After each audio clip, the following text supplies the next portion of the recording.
Eu vou começar. Well, hello there. My name is João Paulo. People call me here in Brazil JP.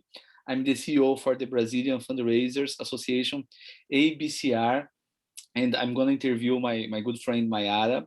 But just before I introduce her to you, I just want to share, as of course I'm sure you know, 2020 has been a very hard year for all of us.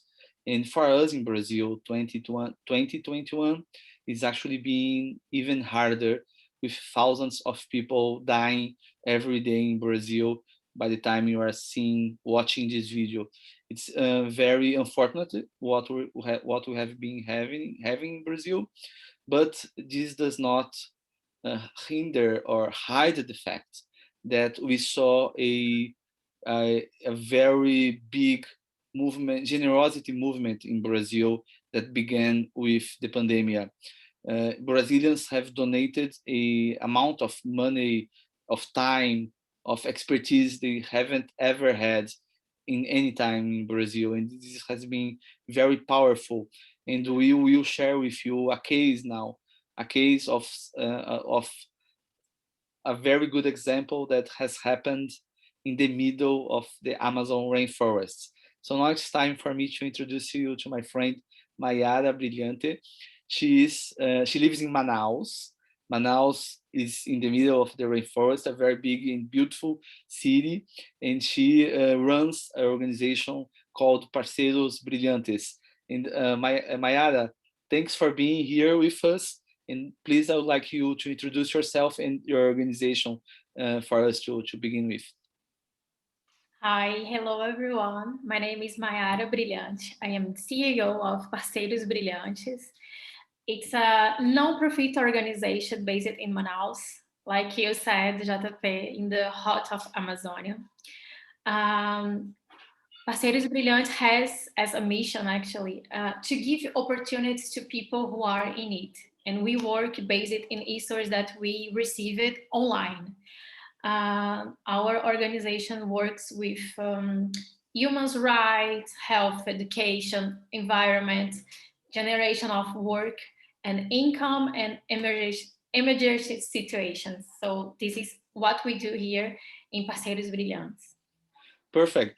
And Mayara, you lead a very young organization. You were, as you told me before, you started working 2019. You were formally founded last year.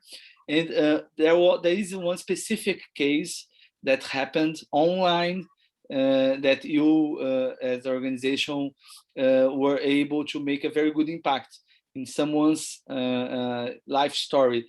And could you share with us a little bit about this case that happened last year that actually involves a very famous international celebrity? Yeah, sure. Last year we had this case which was very successful for us when we got attention from Madonna, our star, actually, because she posted something on her social medias from a woman that was dancing her music, her song actually, Holidays.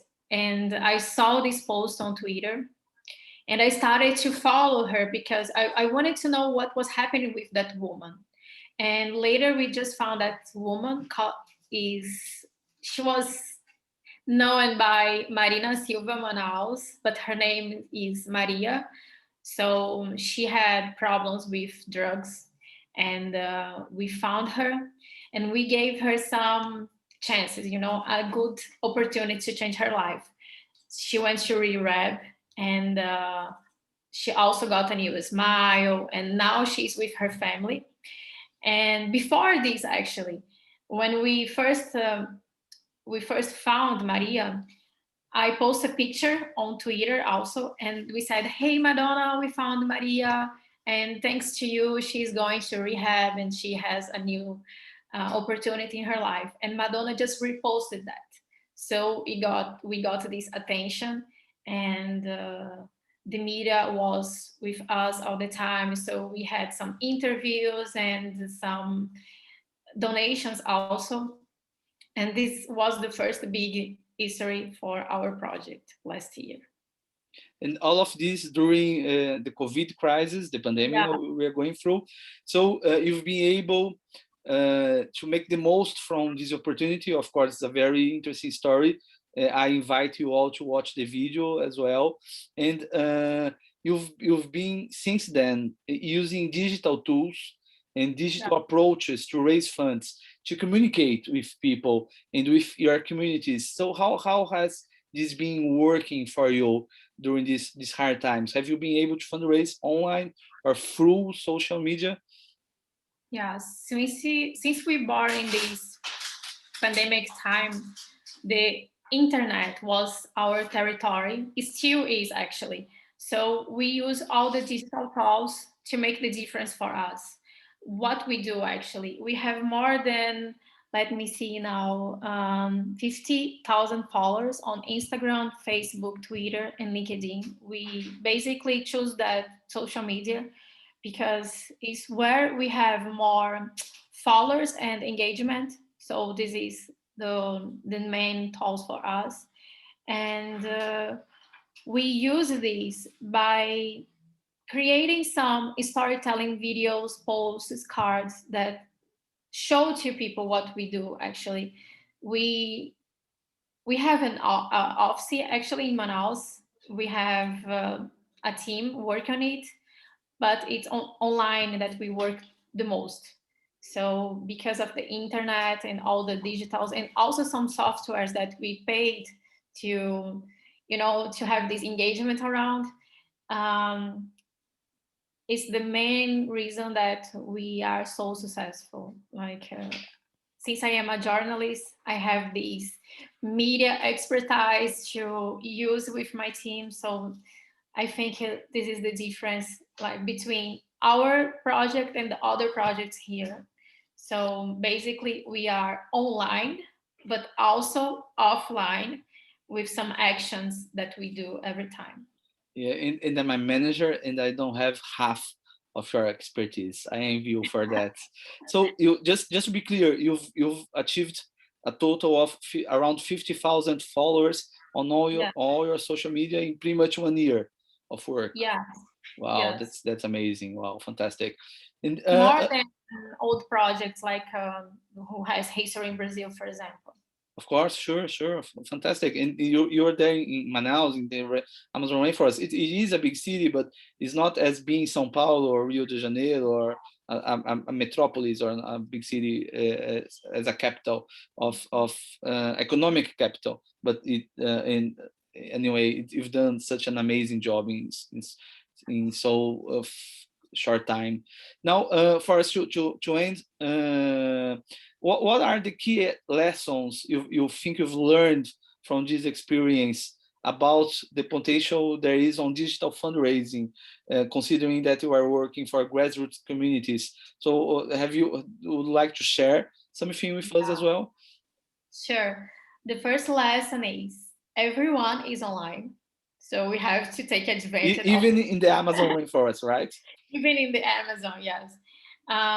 You everywhere you go, you see people using cell phones or tablets, everywhere you go. So we need to take advantage of this. We need to use the online universe to attack, and this was the first lesson for us. And digital fundraising is cheaper comparing to other kind of tools. So for us, like, we can invest in some medias, we can pay them, and we get a good return from these, a good feedback. And also the online universe is given huge potential to give more other potentials to reach people faster and than the other traditional way. So these were the lessons that we just learned from the past year. And since we have this pandemic time, all this chaos happening, these stranger times that we call it here, we need to understand how people are working now. People are going to their, I don't know, people are working at home actually. So we need to take advantage of this. We born in the middle of the first wave in Manaus. And we also have another example to tell, like we have this lack of oxygen and the break of the health, the system here, the health system here.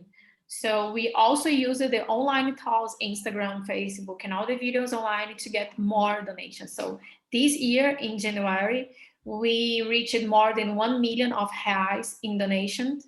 So just using Instagram. On live streaming. Yeah, Instagram.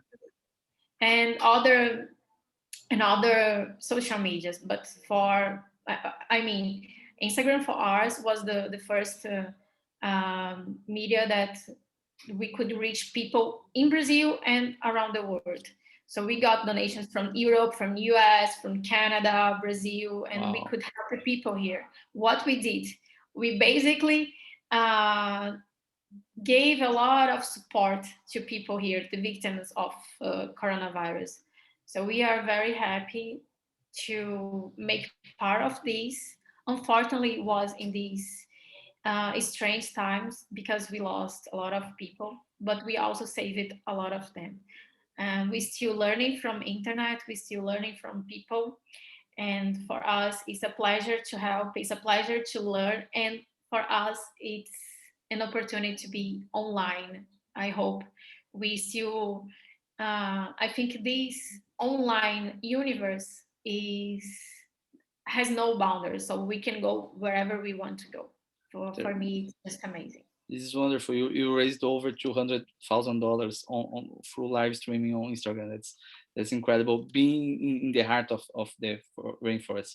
Wow, Mayara, I think that's unfortunately this is all the time we have. We actually have been gone a little bit over the time we had, but I would like to thank you for sharing your experience, your work, the amazing work you do both on specific individual cases, but also tackling the hardships, the issues in the city of Manaus that everyone knows have been through a very hard, difficult times because of the pandemic, as we are now having in São Paulo. Thank you for sharing and bringing this with us again. Thank you for being here, and success on your work. And I hope you keep on impacting everybody's life as you have been doing so far. Thank you very much. Thank you too. Bye.